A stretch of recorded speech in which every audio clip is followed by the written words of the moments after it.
अस्सलाम वालेकुम टू आल संगत, क्या हाल है जनाब? ठीक ठाक हो? उम्मीद करें हैं सारे बिरा ठीक ठाक हो सन, फिट फाट हो सन। तुसा दे पिया सादा यूट्यूब चैनल फखरे देहात मार का देख सकून नालू कपैन ते मलिक अजान ही अपनी पहुंच गया डोडो कोलू। मलिक अजान एक भेद का ना रखा डोडो ते हुण तो दिख रहे डोडो मिसा पावन आया। ये इन्होंने बंदरियां पहले साफ करने साफ करके ते वात इन्होंने पहने मिसा ते मोहम्मद अजान अपनी डोडो दे कोल पहुंच गए ते हुण तो डोडो दिख रहे अजान दी डोडो। अजान केड़ी डोडो है? ये डोडो तेदी ये तेदी है तेदी है एदा नाम के है? डोडो। अच्छा ये जनाब मोहम्मद अजान दी डोडो। डोडो देखो कितनी खूबसूरत है ते मोहम्मद अजान भी तो खूबसूरत है। मोहम्मद अजान दी ये है डोडो। मार का हुण करने सफाई ते वात इन्हन पहने माशाअल्लाह मिसा ता आज सूरत ते सेहत तो तुहानू महसूस थींदा पियो सी कि लगदा है ये बिलो क्रॉस हुई है तकरीबन महीना हो गया। महीने तो कोई दिहाड़े उत्ते तो सेहत तो लगता है कि माशाअल्लाह ये भी खलो गई है अल्लाह के हुक्म नाल ते इंशाअल्लाह ये बात खूबसूरत जियां ते मिठा जियां बच्चा पैदा करे सी। इसका नाम भी कोनी रखा ये फिलहाल बेनामी है ते जेड़ी ए खलोती है ये भी फिलहाल बेनामी है ते ये जेड़ी है ये भी फिलहाल बेनामी है ते वो जेड़ा शेर विच खलोता है ओदा नाम जुगनू है। ये त्राए हुण बेनामियां रह गई इन्हां दा हुण नाम डिसाइड करसां ते अगर कहें भाई दे ज़हन दे विच माइंड दे विच खूबसूरत जियां ना होवे तो तुसां दस सकदे हो चलो साडे कोल वधी रहा सी भेद ते सानू याद हो सी साडा एक फिलाना भिरा हाई वो सानू ना दसाई। इसका ना तो कोई चंगा खूबसूरत जियां रखना है जो इस बहुत बड़ी हाइट वाली भेद बनना है ते ये बहुत प्यारा फेस करेंदी पई बहुत खूबसूरत भेद उसी। मारका मैं ते मोहम्मद अजान मिसा मिक्स करके ते चा के ते वाड़े कोल घेना आया। ये तकरीबन इमदाजन 15 किलो है अल्लाह कूड़ नंबर आवे तकरीबन 15 किलो है। ये पहने इन्हों ये देखो देखन कि आ गई अंदर वादे तो मिसा जल्दी जल्दी अंदर आन ते बात गिनती करें भाई जानवर कितने मारका मिसा किदा से पा मोहम्मद अजान भेदा भजेंदा रही है छोटी नाल क्योंकि भेदा मिसा दान पावण देनी है ना ते मैं पैंदा रही मिसा।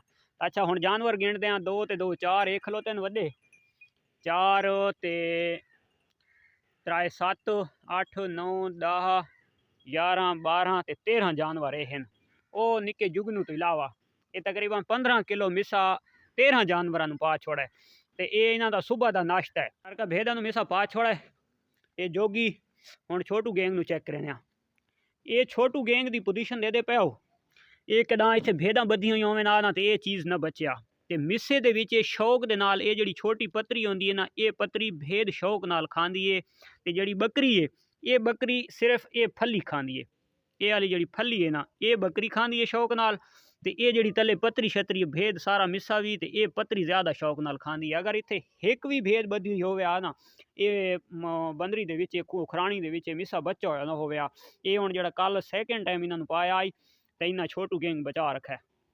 हुण आ गया जोगी तो जोगी नूं जनाब ये देखो जोगी ढेर लाई खलोता है जोगी को बच्चे पाई ज़्यादा दिता है क्योंकि जोगी तो उत्थे आके ना सावा लूसण पिया होंदा है जोगी इथों मिसा ही खासी उथों लूसण ही खासी ते जोगी नूं हुण शुरू दी मिसा पावन लग गया पहले मिसा कोना से पैंदे क्योंकि जो नज़दीक गुआर आई वो खत्म थी गया ते दूर वाले गुआरे वास्ते फिलहाल वाई ना सकते क्योंकि बाजरा कपेंदे पाया इन्हों हुण खवाउण वास्ते इन्हों अलहदा मिसा पावना पोसी और इन्हों का ज़ाया थी होया मिसा भी बकरी का ज़ाया थी होया मिसा भी भेद नूं पावना पौंदा है तो इस वजह तो तू भेद इज़ दी ग्रेट मारका तुहानू आदा प्याम ना भेद पतरी ज़्यादा शौक नाल खांदी है ते बकरी फली ज़्यादा शौक नाल खांदी है। ये हुण जोगी दे विचू असां जनाब जोगी दे मिसे दे विचू ना वो मिसा गिदे कढ ते ये पतरी तले दिती है तले बचा ये चेक करो जोगी तो पहले ये भरा पी आई उखराणी तो जोगी नाई पिया खांदा क्योंकि पतरी तले छपी पई आई ते फली जड़ा ना जोगी नाई पिया खांदा ये हुण चेक करो ना ये जिहड़ी पतरी होंदी है ना ये पतरा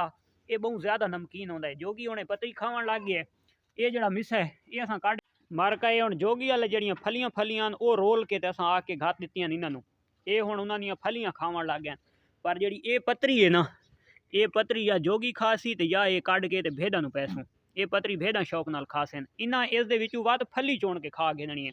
बकरी ते भेद दे खाने विच ये फर्क है भेद जिहड़ी होसी जे जियां होसी फली होसी या पतरी होसी हर शय खा वैसी रगुड़ के कोशे ना छुड़े सी बंदरी दे ते बकरी जितनी जड़ी है जितनी भी भुखी रखे सो ते बावजूद ही जड़े उसनूं घटे सो उसे पतरी बचा देवनी है ते इस ये वाली फली गोल के ते फली सिर्फ चुन के खावनी है तो इस वजह तो भेद किले ते बहुत ज़्यादा जलती रही है बकरी की बनस्बत, क्योंकि भेद पेट भर वेंदी है जल्दी जल्दी हर शे खा के, ते बकरी सिर्फ ये एक शे चुन के खाती रहसी।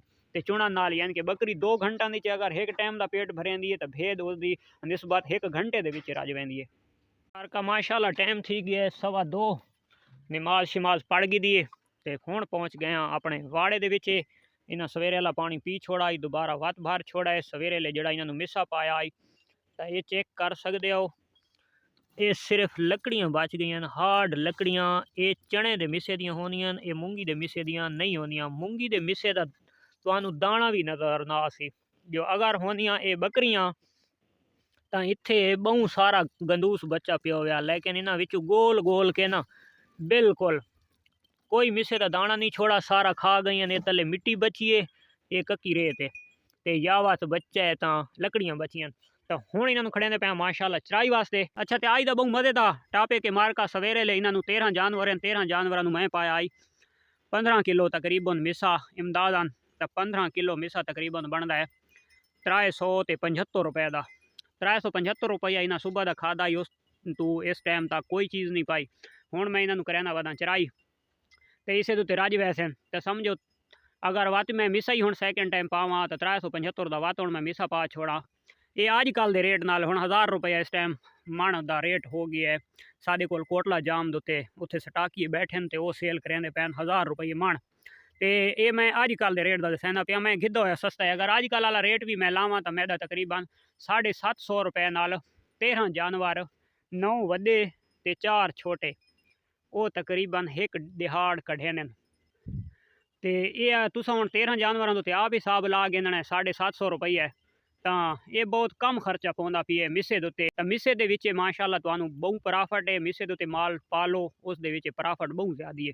घर का मैं जड़ा अज हिसाब लाया तो मैं मूंगी के मिसे का हिसाब लाया। चने का मिसा मैनू बड़ा काफ़ी सस्ता पौंदा है। चने का मिसा ना इतना महंगा नहीं आता क्योंकि सीजन के टाइम दोते ना ये सिर्फ बट्ठे वाले गिन वैंदे। मैं हूँ जनाब आज तकरीबन 15 किलो पाए तो 7 किलो चना का पाए, 7 किलो मूंगी का पाए। तो अगर मैनू मूंगी का मिसा पौंदा पिए 25 रुपए किलो तो मैनू चना का मिसा पौंदा तकरीबन 10 रुपए किलो, 12 रुपए किलो। तो अगर वो हिसाब लाया वजे तो मेरी होर भी काफ़ी बचत है। लेकिन मैं जी कैलकुलेशन की है तो मैं मूंगी के मिसे की है 1000 रुपए मन वाले दोते। तो माशाल्लाह जड़ा फिर गुड़ फार्मिंग करेंदा पे तो कोशिश करे कि अपने अखराजात जड़े ना अखराजात भी कम रावें तो जानवर की जी सेहत है तंदुरुस्त भी रहे, सेहत जानवर की ठीक रहे, जानवर कमजोर थी वे तो उस डबल प्रॉफिट है। अगर सोच समझ के कोई बंदा भी कदम उठांदा काम करेंदा तो उस कदम वास्ते वो बंदा खसारे दे नहीं आता। बहुत सारे काफ़ी बिरा हैं जोड़े फार्म बना के फार्म ड्रा हो गए खत्म हो गए, तो इस वजह तो उन्होंने तजर्बा नहीं आता। इस वजह तो आदन जी फार्मिंग के नुकसान आता पे। तो फार्मिंग के भाई जी कोई नुकसान नहीं। तो अगर तुस चराई कर गिनो तो वह तो बहुत फायदा है। हुण मैं जनाब इस सैकेंड टाइम मिसा कोना पैंदा पिया, फर्स्ट टाइम पैंदा पिया 375 रुपए का 13 जानवर टोटल मिसा पाए। हुण मैं 2 घंटे इन्हों की चराई करके वैसा इन्हों का पेट शेट फुर हो वैसी। अगर कहते कोई चराई वाली जगह है तो उत्थे कोई तुसा बंदा रख के तनख्वाह ला तो तुसा चराई करवा सकते हो। तो एक टाइम उन्होंने चारा पाओ तो तुहाडी काफ़ी तादाद के बचत थी है। चाहे ब्रीडिंग का शौक करें तो चाहे वैसे गोश्त वाले जानवर पर लेंदे पैन, शौकिया जानवर पर लेंदे पैन, तो ये सारे जानवरों वास्ते बहुत फायदेमंद चीज़ है मिसा। तो ये सोच समझ के कदम उठाओ, इंशाल्लाह कहीं बंदे कहीं भिरा घाटा नहीं आने वाला। तो उम्मीद करें आज की वीडियो सारे भिरावां पसंद आसी। वीडियो अच्छी लगे तो लाइक शेयर कमेंट्स लाजमी करना है।